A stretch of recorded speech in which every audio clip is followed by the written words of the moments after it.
Sa ilalim ng maulap at maambon na kalangitan ng norte, naglalakad si Nanding na may kumbiyansa sa bawat hakbang. Ang kanyang mahabang balabal ay umuugoy kasabay ng hangin, at ang kanyang mga mata ay tila laging handa sa laban. Kilala siya sa kanyang tusong ngiti, malakas na personalidad at husay sa pakikipaglaban. Ngunit higit pa roon, siya ay isang mandirigmang nakaligtas sa isang pinakamadilim na kabanata ng kasaysayan ng kanilang nayon. Nagsimula ang kwento ni Nanding noong siya'y hinirang na pinakabatang mandirigma na may dugong babaylan na pinili mismo ni Apo Lacan. Isa sa mga pinakamatandang babaylan na namumuno sa kanilang nayon.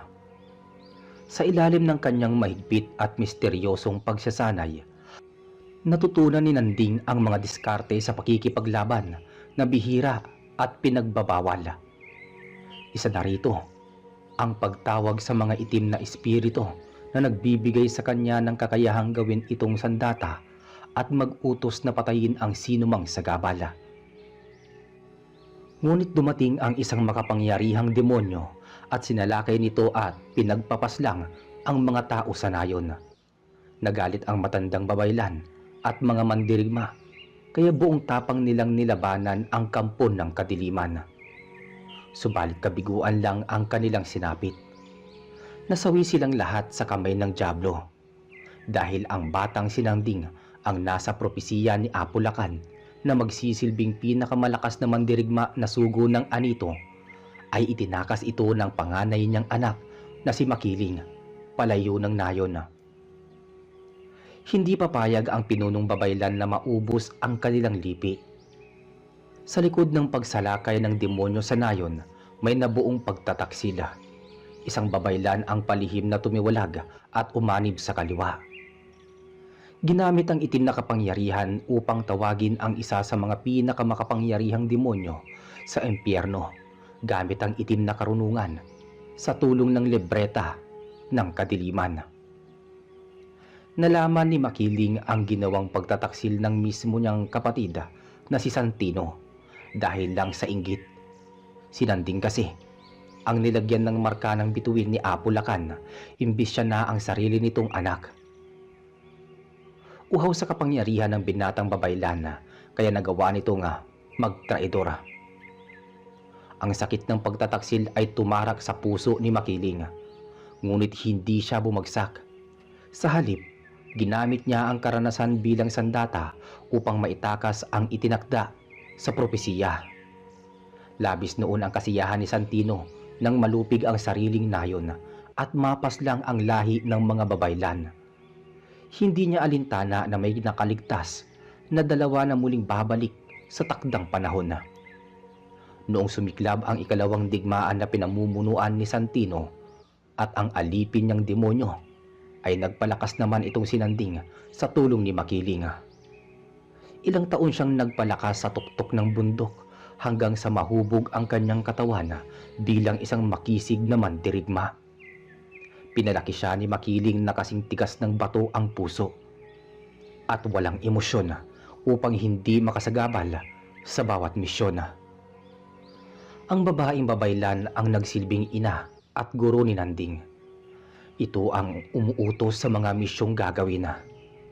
Ang ubusin ng kampo ng kadiliman na patuloy gumambala sa mga tao.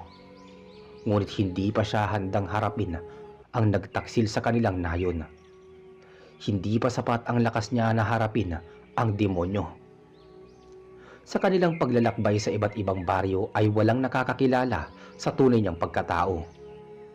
Sa tuwing pinupuksa niya ang mga aswang sa magkakaibang lugar, ay palaging may takip na balabal ang mukha niya. Kaya tinawag siyang birtugong mandirigma na walang pagkakakilanlan. O Nanding, ang laki naman ng nahuli mong baboy ramo. Nagsanay ka ba o nangaso? Tiyang, maghapon po ako nagsanay sa gubat. Pagkatapos ko po mag-isayo, nangaso na rin ako. Naalala ko kasi kaninang umaga na kaarawan mo ngayong araw. Kaya heto, nanghuli ako ng masarap na pagsasaluhan natin ngayong gabi. Hay naku Nanding, ako pa talaga ang inalala mo. Imbis na magpalakas ka ng husto dahil may misyon akong ibibigay sa'yo, nagawa mo pang mangaso. Ang tibay talaga ng katawan mo. Sige na, katayin mo na yung baboy at nang maisalang ko na sa apoy. At saka maraming salamat pala Nanding ha. Ni minsan, hindi mo nakalagtaan ang kaarawan ko. Paano ko naman makakalimutan ang pinakamahalagang araw ng babaeng palagi nasa tabi ko, Tiyang? Malaki po ang utang na loob ko sa inyo. Kayo po ang nagpalaki sa akin. At ikaw din ang nagturo sa akin kung paano maging malakas. Hindi lang kita basta guro. Para na po kitang tunay na ina. Iligtas niyo po ang buhay ko nung bata pa lamang ako. Kaya ngayong malaki na ako, ako naman ang poprotekta sa inyo. Tama na nga yung kadramahan mo, Nanding. Baka saan pa umabot ang usapang ito? Tandaan mo, Nanding. Pinalaki kita na kasing tigas ng baka lang yung puso. Hindi ka ordinaryong tao. Isa kang mandirigma na may dugong babaylan. Isang birdugong mamamaslang. Hindi mo matatalikuran pa kung ano ang itinakda sa iyo ng ating anito. Lumaki si Nanding na hindi man lang naranasan ang umiyak. Tanging puot at galit lamang ang laman ng kanyang puso. Kahit ang tumatayong ina niya at tagasanay ay istrikto pagdating sa lahat ng bagay. Kahit na gustong umiyak sa tuwa ng ginang sa simpleng pagbati ng binata, ay pinipigilan niyang dumaloy ang kanyang mga luha. Kailangan manatili ang pagiging matatag at matapang nito sa harapan ng binatang birdugo. Sa mga nakalipas na misyon ni Nanding, ay matagumpay niyang nalupig ang mga halimaw. Nalalampasan niya ang anumang pagsubok kahit gaano pa man ito kabigat. Magaling siya paggamit ng sandata. Sino mang nilalang ay walang nakakaligtas sa mga kamay niya. Ganyan siya kabagsik sa kampo ng kadiliman. Pagsapit ng gabi, tahimik nilang pinagsaluhan ang masarap na putahe. At habang kumakain ang dalawa, tinanong ng binata ang tiyahin kung ano ang susunod niyang misyon at kung saan itong lugar. Hindi lang sila ang nanananahan sa tuktok ng bundok. Marami silang kasamang elemento tulad ng engkanto, duwende, maligno, tikbalang at lambana. Karamihan sa mga lamang lupa ay malaki ang respeto sa kanila bilang tagapamagitan sa mga diwata at anito. Pati ang mga kaibigan nilang puting engkanto ay nakikisalo sa munti nilang salo-salo. Ngunit sa kabilang lamesa, doon sila kumakain bilang pagbigay galang sa dalawang babaylan. Noong nakaraang araw, naghatid ng balita si Lawis na ginagambala raw ng mga aswang ang bahaging silangan. Ilang katao nang nasawi sa kamay ng mga halimaw. Kailangan nila ang tulong mo, Nanding. Burahin mo sa landas nila ang malaking salot. Wika ni Makiling. Si Lawis ay isang mensaherong ibon na nagmula sa daigdig ng mga engkanto na napadpad sa mundo ng mga mortal. May kakayahan itong magsalita na kayang gayahin ang lingwahe ng mga tao. Tumakas ito sa mundo nila dahil may naganap daw na digmaan sa pagitan ng mga engkanto at aksidente siyang nadamay sa labanan. Tinamahan ito ng sibat at hindi sinadyang nakalabas ng lagusan. Nakita naman siya ni Makiling sa ilalim ng puno at ginamutang sugat niya. Kailan ko sisimulan ang misyong ito? Tanong ni Nanding. Bukas na bukas din. Sasamahan ka ni Lawis sa iyong paglalakbay. Ituturo niya sa iyo ang tamang daan. Mag-iingat ka, Nanding. Huwag mong mamaliitin ang kalaban. Saka huwag mo rin gagamitin ang kapangyarihan ng itim. Simula nung bata ka pa, nakita ko kung paano mo tawagin ang mga itim na espiritu. Ginagawa mo silang sandata. Kapag patuloy mong ginagamit ang abilidad na yan, posibleng matulad ka kay Santino. Naalala ko na naman siya. Maghintay ka, aking kapatid. Pagbabayarin kita sa ginawa mong kataksilan sa ating angkan at sa mga taga-nayon. Pangako, Tiyang, hindi ko na kailanman gagamitin pa ang itim na kapangyarihan. At hindi rin ako makakapayag na babahiran ng dugo ang iyong mga kamay. Ako na pong bahalang tumapos sa buhay ng kapatid mo. Ipag-iiganti ko ang pagkamatay ni Apulakan. Pagtutuos kaming dalawa, pati ang demonyong pumaslang sa matatandang babaylan ay ihatid ko sa impyerno. Maaaring kaya mong tapatan ang lakas ni Santino, ngunit hindi pa sapat ang kapangyarihan mo para labanan ang mga demonyo. Magpalakas ka pa, Nanding. upang matalo mo sila sa laban. Batid kung kaya mo pang higitan ng limitasyon na taglay mo sa ngayon. Ang ibig sabihin ba nito, may ilalakas pa ako, Tiyang? Hindi ko pa ba naabot ang sukdulan ng aking kapangyarihan? Ngunit sa papaanong paraan ko ito makakamit kung nalampasan ko na ang bawat pagsasanay? Tama ka, Nanding. May ilalakas ka pa, higit pa sa inaakala mo. Sasabihin ko sa iyo kung papaano mo maaabot ang sukdulang kapangyarihan sa iyong pagbabalik. Kaya bumalik ka ng buhay, Nanding. Tapusin mo agad ang misyon. Pangako, Tiyang. Babalik po ako rito ng buo ang aking katawan. Pagtatagumpay po ako sa aking bagong misyon. Kinaumagahan, madilim pa lang ang buong paligid at nababalutan pa ito ng makapal na hamog, ay nagsimula ng maglakbay itong si Nanding. Nakasuot siya ng itim at mahabang setro. Nakabalot sa mukha niya ang pulang balabal na tanging mga mata lang niya ang nakalitaw. Nakapaloob sa ilalim ng kanyang setro ang magkakaibang mga sandata. Habang binabagtas pababa ang matayog na bundok, ay nakasunod naman mula sa himpapawid si Lawis. Ito ang magbibigay ng tamang direksyon patungo sa bahaging silangan.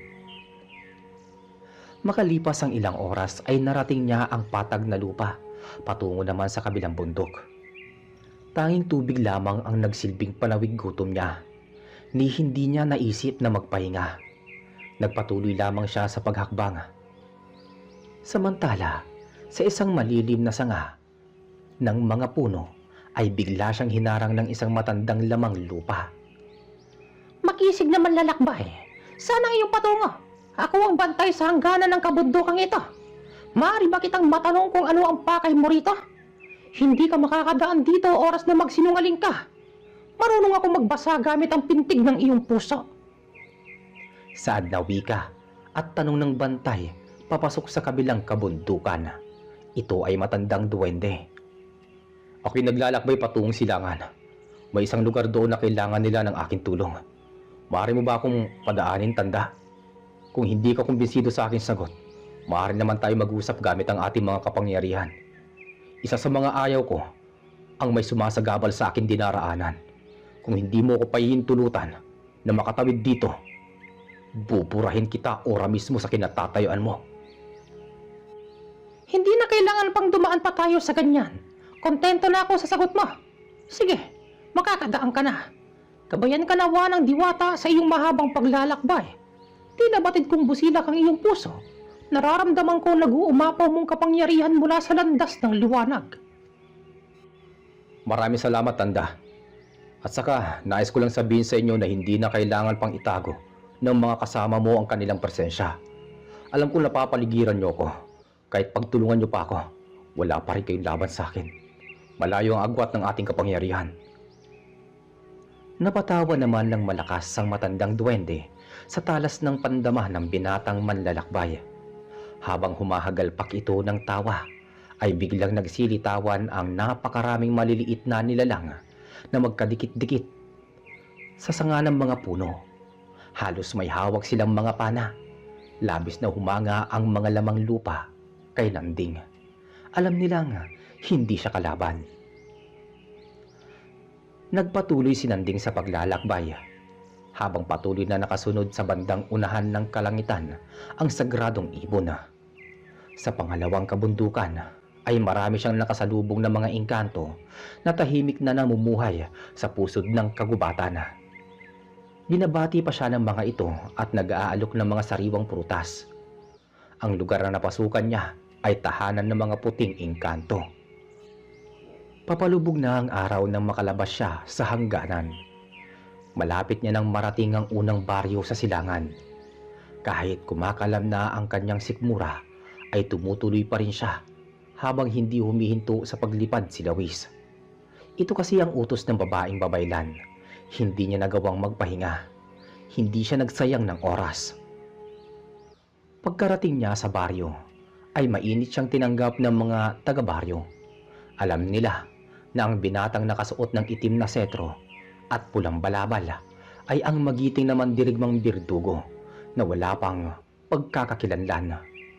Hindi nila alam kung ano ang mukha nito.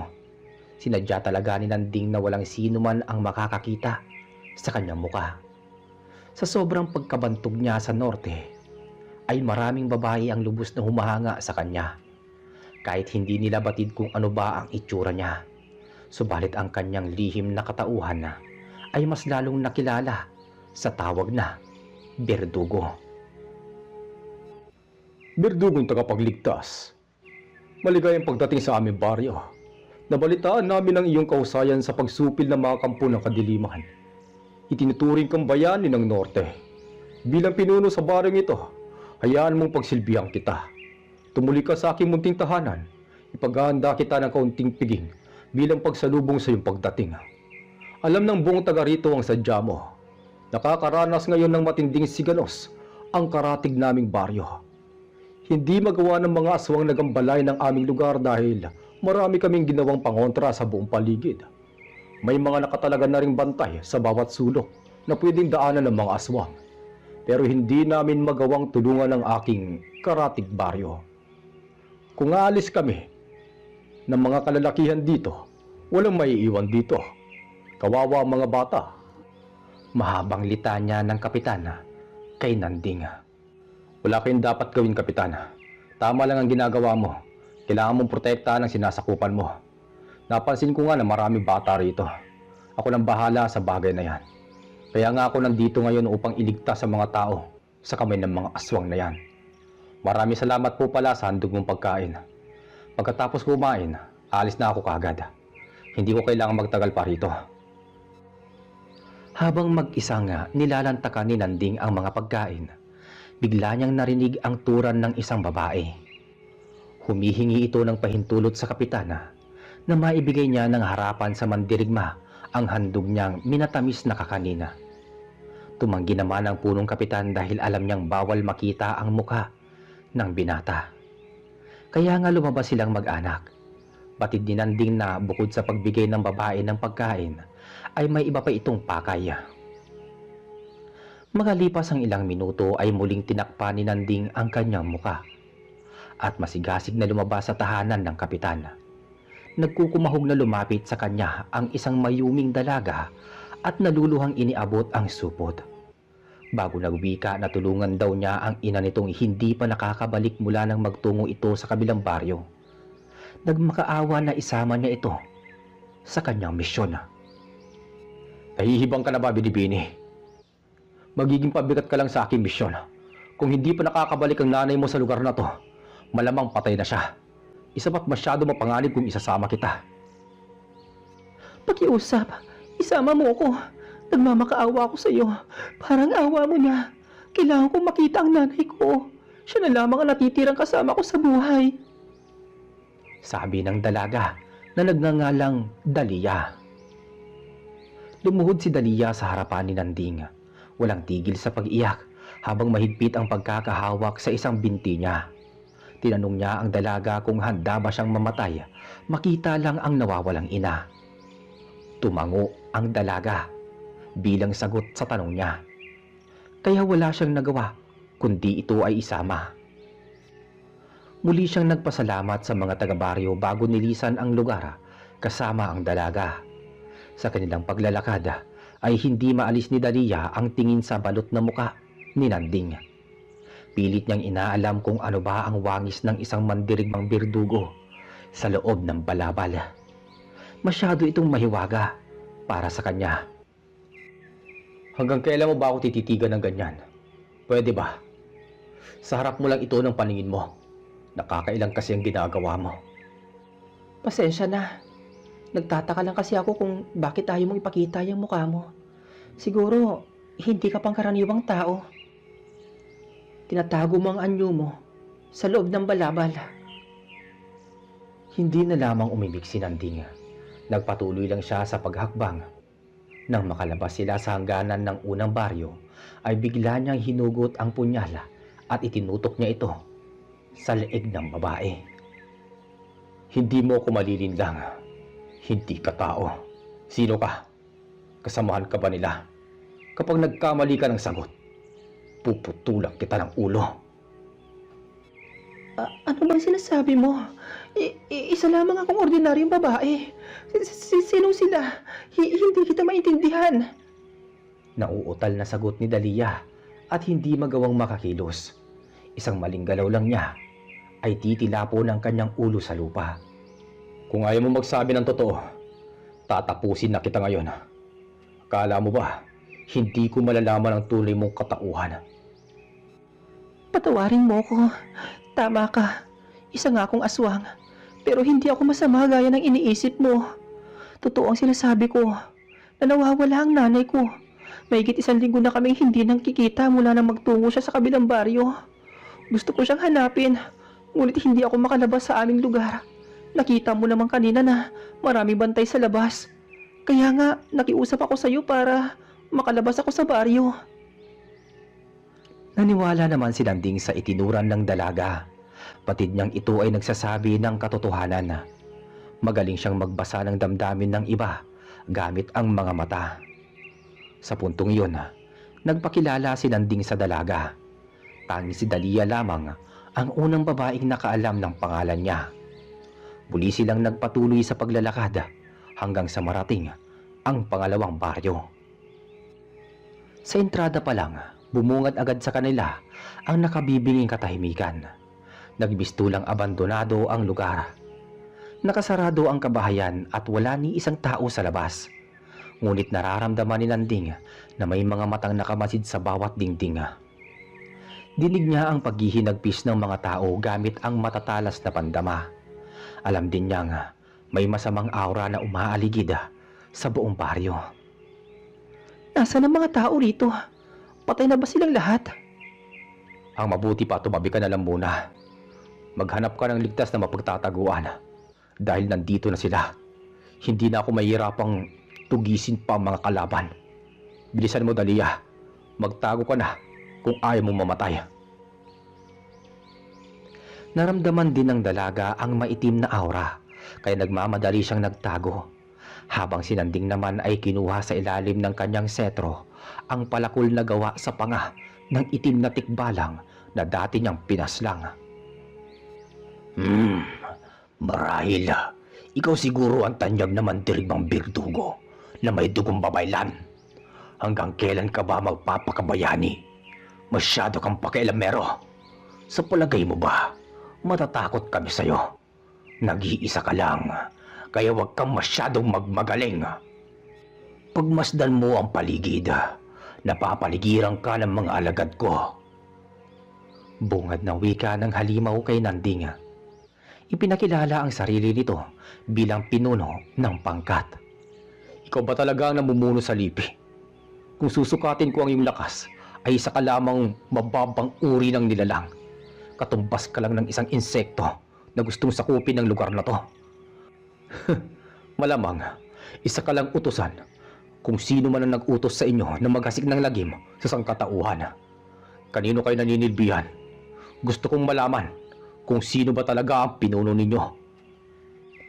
Masyado kang hambog, tampalasan. Maaaring tama ka sa iyong iniisip.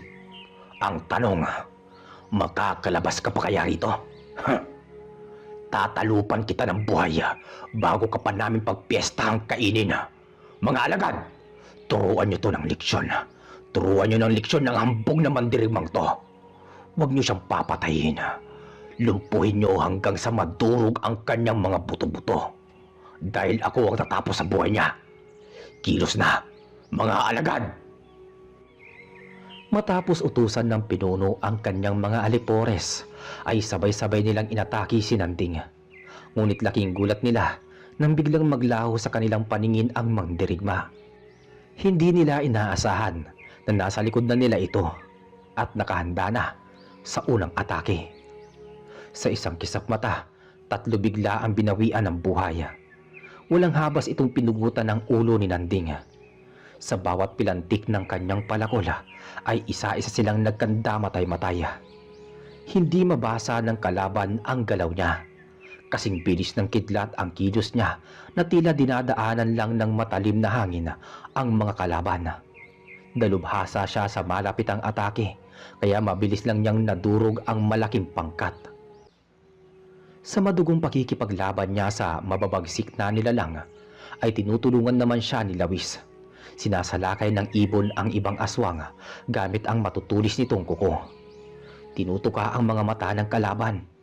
Mabilis na lumilipad ng paikot-ikot sa mababang parte ng himpapawid. Makalipas ang ilang minutong sagupaan, ay nalipol niya na ng walang kahirap-hirap ang pulutong ng mga aswang. Nasaksihan ng mga tao ang naganap na labanan habang nakasilip sa mga siwang ng kani-kanilang mga bahay. Namangha naman si Dalia sa angking husay sa pakikipaglaban nitong si Nanding. Hindi man lang ako pinagpawisan ng husto sa laban. Ang ihina pala ng mga alagad mo. Siguro naman iba ka sa kanila. Mukhang may ibubuka ka naman kahit papano. Ano bang iniintay mo? Sugod na. Ngayon natin malalaman kung sino nga ba ang higit na mas malakas sa ating dalawa. At ngayon mo rin patunayan na ikaw nga ang pinuno ng iyong pangkat. Pagyayabang na wika ni Nanding matapos masawi sa mga kamay niya ang napakaraming halimaw at nagawang hamunin ng duelo ang pinuno ng pangkat. Nasindak naman ng halimaw, ni hindi man lang nito maigalaw ang katawan. Nanginig ang mga tuhod dahil batid niyang kamatayan ang naghihintay sa kanya sa oras na labanan niya ang mandirigmang birdugo ng norte. Bagkus na sumalakay ay nagkukumahog na tumakbo palayo ito. Ngunit bigla siyang napahinto nang makitang nasa harapan niya na ang mamamaslang. Pakiusap! Huwag mo akong papatayin! Pangako, hindi ko nagagambalain pa ang baryong ito. Basta buhayin mo lang ako. At bakit naman kita bubuhayin? Ang isang katulad mong halimaw ay hindi na kailangan mabuhay ng matagal sa mundong ito. Hindi ako marunong maawa sa isang tulad mo. Sakala mo ba, wala pang nakakaligtas ni isang nilalang sa aking mga kamay. Pero pagbibigyan kita ng pangalawang pagkakataong mabuhay, ngunit nakadepende ito sa pagpapasya ng mga naninirahan dito. Hoy, kayong mga daga na kanina pa nagtatago sa lungga ninyo, lumabas na kayong lahat. Ligtas na ang mga buhay ninyo. Hanggang kailan ba kayo magtatago? Ayaw na ayaw ko talaga sa mga taong duwag. Likas na kay Nanding ang pagiging malamig sa mga tao, lalo na sa mga taong hindi kayang ipagtanggol ang kanilang mga sarili. Nakadepende ang mga pagtrato niya kung ang isang individual ay nakikitaan niya ng lakas ng loob at tiwala sa sarili. Mas lalong nagimbal ang pinuno ng mga aswang dahil alam niyang matindi ang galit sa kanya ng mga taga-baryo. Malakas ang kutob niya na hindi na siya bubuhayin pa ng mga ito, lalo na ang pamilyang namatayan ng mahal sa buhay sa kamay nila. Agad namang nagsilabasan ang mga tao. Mababanaag sa mga mata nila ang matinding takot. May mga hawak silang matutulis na bagay bilang proteksyon sa kanilang kaligtasan. Ang iba namang matatanda ay makikitaan ng puot at galit. Matalim ang bawat pagtitig nila sa nakaluhod na nilalang sa harapan ni Nanding. Samantalang hinahanap naman ni Dalia ang kanyang ina sa mga taong nagsilabasan sa mga kubo. Umaasang makikita pa niya ang nawawalang ginang. Kayong mga taga rito sa baryo, nasa inyong mga kamay ang pagpapasya kung bubuhayin pa ba ang halimaw sa harapan ninyo. Kayo na ang umatol sa kanya. Nagsigawan ang mga tao na papatayin nila ang nilalang. Magkakasunod na sigaw ang umalingaw-ngaw sa buong paligid ng pagtulungan nilang pagtatatagain ang mabangis na halimaw. Kagimbal-gimbal ang sinapit na kamatayan ng pinuno ng mga aswang sa kamay ng mga taga-baryo. Labis ang pasasalamat nila sa mandirigmang birdugo. Itinuring nilang bayani si Nanding. Sinunog nila ang mga labi ng nilalang at muling nanumbalik ang katahimikan sa baryo. Matapos ang ilang linggong pakikibaka na mabuhay sa tuwing kakagat ang dilima. Kasawian naman ang namutawi sa diwa ni Dalia. Hindi niya nakita pang muli ang kanyang ina. Sa palagay niya, nasawi na ito sa kamay ng mga dayuhang aswang. Kinabukasan, payapang nilisan ni Nanding ang baryo. Nagawa niya mapagtagumpayan ng misyon sa loob lamang ng isang gabi. Nanding, malayo ba ang pinanggalingan mo? Maaari ba akong sumama sa iyong paglalakbay? Wala na akong mauuwian pang pamilya. Ngayong wala na ang aking ina. Ayoko nang bumalik pa sa aming tahanan. Malulungkot lang ako mamuhay na mag-isa eh. Sige na, Nanding. Hayaan mo lang akong samahan kita. Gawin mo akong alipin. At tapat kitang paglilingkuran sa bawat araw na magkasama tayo. Ay, sigurado ka ba? Nagagawin mo lahat. Ano mang pag-uutos ko? Oo, sumpaman. Lahat ng mga gawain ng isang babae, ako lang gagawa. Hindi ako magsasawa na ipagluto ka araw-araw. Saka pangako, hindi ako titingin sa iyong mukha oras na alisin mo ang balabal. Tatalikod ako sa tuwing kakain ka. Gusto ko yung ugali mo. Mukhang magkakasundo tayong dalawa. Pero hindi ako mapagsamantalang lalaki. Hindi ibig sabihin na pumayag akong isama kita ay gagawin na kitang alipin. Malaki ang respeto ko sa babae. Lalo na sa isang tulad mong handang mamatay. Makita lang ang iyong ina. Matapang kang babae, Dalia. At yan ang nagustuhan ko sa'yo. Tayo na. Malayo pa ang ating lalakbayin. Hindi alintana ng dalaga na hindi biro ang kanilang lalakarin. Dalawang matayoy na bundok ang kailangan nilang malampasan bago marating ang tuga-tuga. Marami mang sagabal sa matarik na daan ay hindi ito naging hadlang. Sa puntong ito, marami nasaksihan na hiwaga si Dalia. Iba't ibang uri ng elemento at nilalang ang hindi sadyang makita sa lilim ng mga puno. Bagamat ni walang kaunting takot siyang nararamdaman dahil kasama niya ang magiting na mandirigma na walang kinatatakutan, alam niyang ligtas siya sa tabi nito. Nasaksihan niya kung gaano ito kabirdugo. Magtatakip silim na nang marating nila ang hangganan ng silangan. Muling nagtagpo si Nanding at ang matandang duwende sa malaking puno ng akasya. Nagkita ulit tayo, makisig na mandirigma. Nakakasigurado ako na hindi lang ito ang pangalawang beses natin pagkikita. Darating ang araw na kusa kang lalapit sa akin para humingi ng malaking pabor. At hihintayin ko ang araw na yon. Sige na, malaya kayo makakatawid ng tarangkahan. Hindi na lamang pinansin ni Nanding ang tinuran ng matandang duwende, habang si Dalia naman ay nagpaabot ng matamis na ngiti sa maliit na nilalang. Gawa ng mahabang paglalakbay ay hindi maiwasang kumalam ang sikmura. Ibinigay na lamang ni Nanding ang minatamis na kakanin na bigay mismo ni Dalia. Batid niya na kanina pa ito nagugutom. Subalit hindi sila huminto sa paghakbang. Kaya nagawang kainin ng dalaga ang pagkain habang naglalakad sa matarik na lupa. Maraming nakaduklay na baging sa buong paligid ng gubat na pwede nilang makapitan upang makaahon pataas. Nanding, malayo pa ba ang bahay ninyo? Buong araw na kasi tayong walang tigil sa paglalakad. Bakit hindi mo na tayo magpahinga kahit ilang minuto lang? Kala ko ba gagawin mong lahat para sa akin? Dito pala nagre-reklamo ka na. Kung nais mo pahinga, bahala ka, iiwan kita rito. Marami pa naman ditong mababangis na impakto. Ililigaw ka nila at paggugutay-gutayin niyang katawan mo. Mahilig pa man silang kumain ng laman ng aswang. Pabirong wika ni Nanding. Nagawa pang takutin ang dalaga. Teka lang, Nanding, hintayin mo ko. Huwag mo kong iwan dito. Mahinang sigaw ni Dalia. Kumagat ito sa biro ng binata. Umahon na ang bilog na buwan nang makarating sila sa tuktok ng bundok. Nakahinga ng maluwag ang dalaga dahil medyo patag na ang daanan. Ngunit nababalot ng makapal na hamog ang paligid na tila abot kamay ang mga ulap. Lalo na at sagrado ang lugar. Habang papalapit na ang dalawa sa kinatitirikan ng bahay ay biglang may lumipad na palaso. Bumaon ito sa lupa sa tapat mismo ni Dalia. Alam ni Nanding kung sino ang may gawa nito. Nanding, bakit ka nagsama ng estranghera sa banal na lupaing ito? Alam mo naman siguro ang sunod na mangyayari oras na kumilos siyang kasama mo. Sa pangalawang pagkakataon, hindi na sa lupa tatama ang palasong to. Wika ni Makiling. Huwag kang gagalaw, Dalia. Manatili ka lang sa kinatatayan mo. Tandaan mo, huwag kang magkakamaling ihakbang yung mga paa mo, kundi mamamatay ka nang wala sa oras. Kaagad namang nilapitan ni Nanding si Makiling. May hinahong kinausap tungkol sa babaeng kasama niya.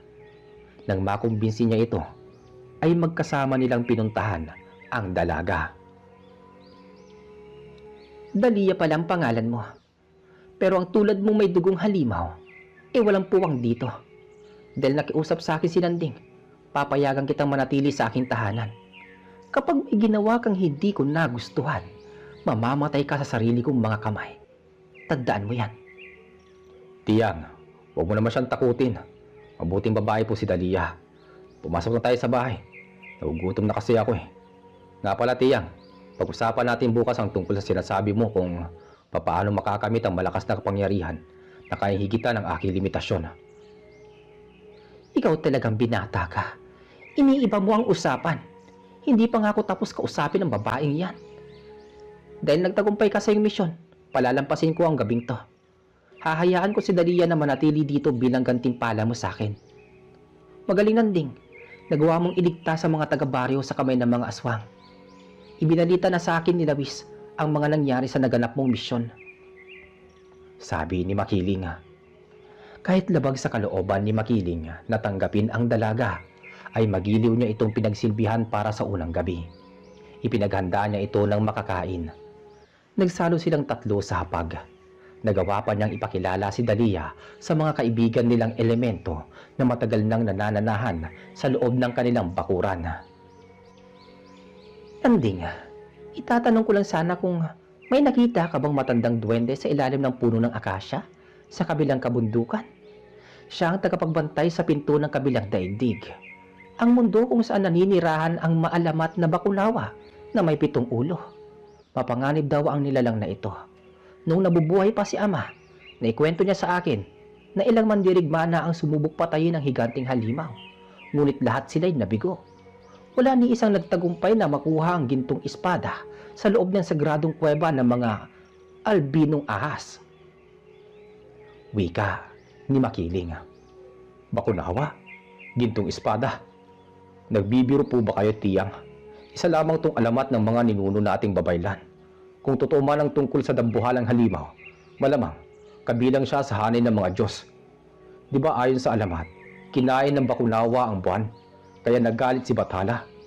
Nagsugo ito ng mandirigmang anghel sa lupa upang parusahan ang higanting halimaw. Ngunit sa likod ng tagumpay ng arkanghel, matapos niyang magapi ang serpiente, ay binawian din siya ng buhay. Ibinaw niya ang gintong espada sa bato bago naglaho ang katawang lupa. Salaysay naman ni Nanding. Yun, maraming salamat sa pakikinig. So, bali itong kwentong to, bali may 5 episodes to. So, bali tutuloy-tuloy natin to araw-araw. Abangan po ninyo. Parang malanato ito. Maangas yung bida. Yun lang. Maraming salamat. Ingat po kayo palagi. Hanggang sa muli.